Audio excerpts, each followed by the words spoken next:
Hello student, I Dr. Archana Singh welcomes you all to our educational channel. आज मैं शुष्का योनि व्यापर and senile vaginitis या atrophic vaginitis के बारे में डिस्कस करूंगी। शुष्का योनि व्यापक का वर्णन आचार्य चरक एवं आचार्य वाग्भट ने किया है। सुश्रुत संहिता में इसका वर्णन नहीं आया है। आचार्य चरक के अनुसार व्यवाय काले रुन्धन्त्यान वेगान प्रकुपितो अनिलः कुर्याद विड मूत्र संग अर्ति शोषम योनि मुखस्य च। अर्थात व्यवाय काल या मैथुन काल में रुन्धन्त्यान वेगान वेग को आए हुए वेग को अगर रोकने से या अवरोध करने से प्रकुपितो अनिला वात प्रकोप हो जाता है। मैथुन काल में अगर कोई भी वेग आ रहा हो उसको रोकने से वात प्रकुपित हो जाता है और वह प्रकुपित वायु कुर्याद विड़ मूत्र संग अर्ति विड़ और मूत्र का संग कर देता है अर्थात मलमूत्र को रोक देता है तथा शोषम योनि मुखस्य च योनि मुख का शोष कर देता है। इसको शुष्का योनि व्यापक कहते हैं। तो आचार्य चरक के अनुसार व्यवाय काल में वेग अवरोध करने से वात प्रकोप होके प्रकुपित वायु मलमूत्र का संग या मलमूत्र का अवरोध कर देता है तथा योनि मुख का शोष कर देता है।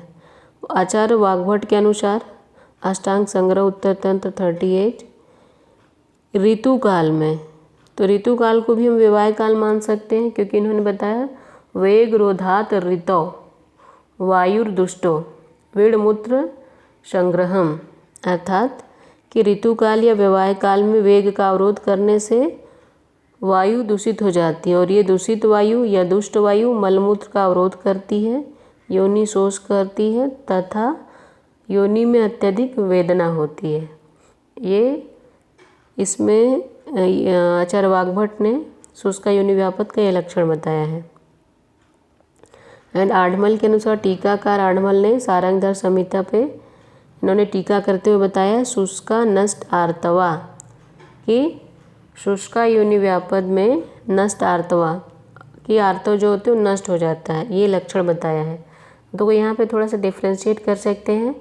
टीकाकार चक्रपाणी ने अरजस्केती अनार्तवा तथा आढ़मल टीकाकार ने शुष्का नष्ट आर्तवा, अर्थात कि अरजस्का में अनार्तवा टीकाकार चक्रपाणी ने बताया है और आढ़मल ने शुष्का नष्ट आर्तवा कि शुष्का योनि व्यापद में नष्टार्तव लक्षण बताया है। शुष्का योनि व्यापद की चिकित्सा जीनी वर्ग से सिद्ध तैल की उत्तर बस्ती देना चाहिए और अगर शुद्ध स्नाता को नस्य देने से शुष्का योनि व्यापद या शुष्क योनि हुई है तो उसमें जीवनी वर्ग की औषधियों से सिद्ध क्षीर का प्रयोग करना चाहिए तथा यूषाध्याय एवं पुष्पाध्याय में वर्णित औषधियों का प्रयोग करना चाहिए।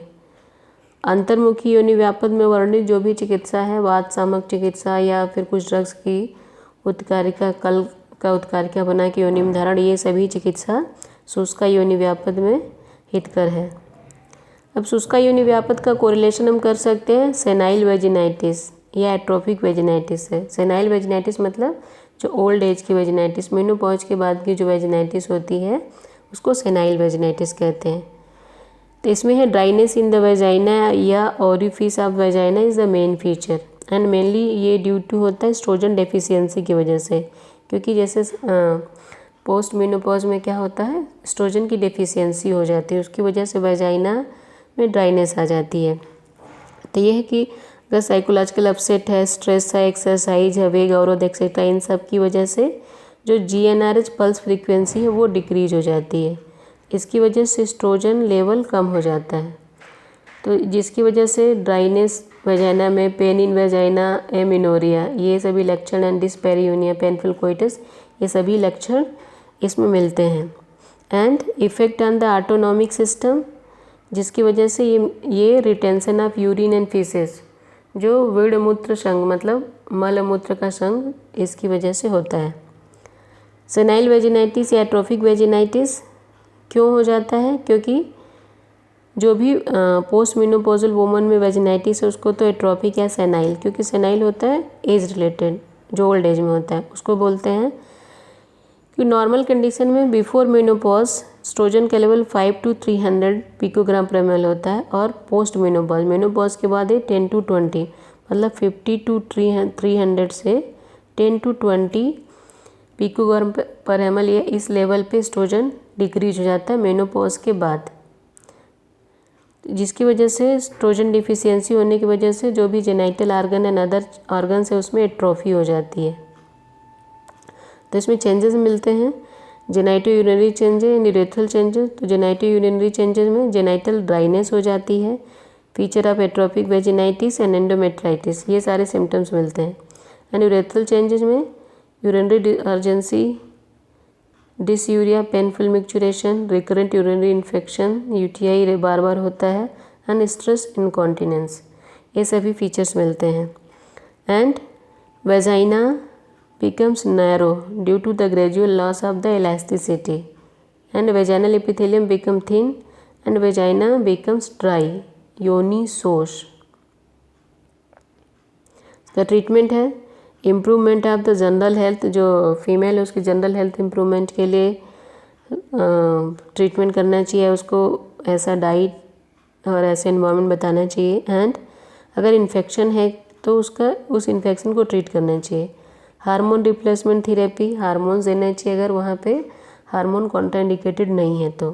एंड एस्ट्रोजन क्रीम, इसका local application, intravaginal local application helpful होता है।